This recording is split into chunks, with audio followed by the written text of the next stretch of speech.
সভাপতি, উপস্থিত নেতৃবৃন্দ, উপস্থিত কওমি জনতা, উপস্থিত উলামায়ে কেরাম, আমরা জাতিসংঘের মানবাধিকার কমিশনের ঢাকাস্থ অফিস চুক্তির প্রতিবাদে আজকের এই প্রতিবাদ সমাবেশের আয়োজন হয়েছে। আপনারা জানেন বাংলাদেশের 90% মানুষ মুসলমান।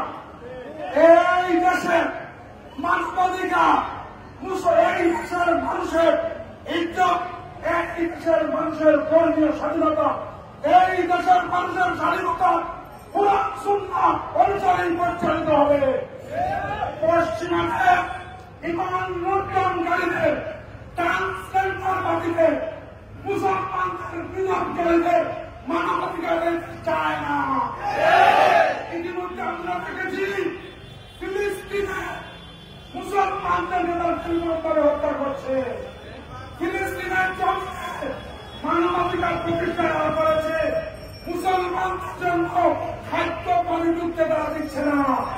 সেই পশ্চিমারা মুসলমান বাংলাদেশে তাদের কথিত মানবাধিকার নিয়ে আসবে, এই দেশে কোরআন সুন্নাহ রক্ষা করবে না।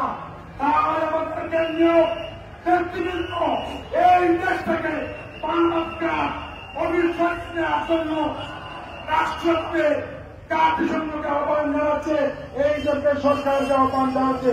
আমরা কেন্দ্রীয় কর্মসূচির সাথে সিলেটবাসী এক ঘোষণা করে আমার বক্তব্য শেষ করলাম।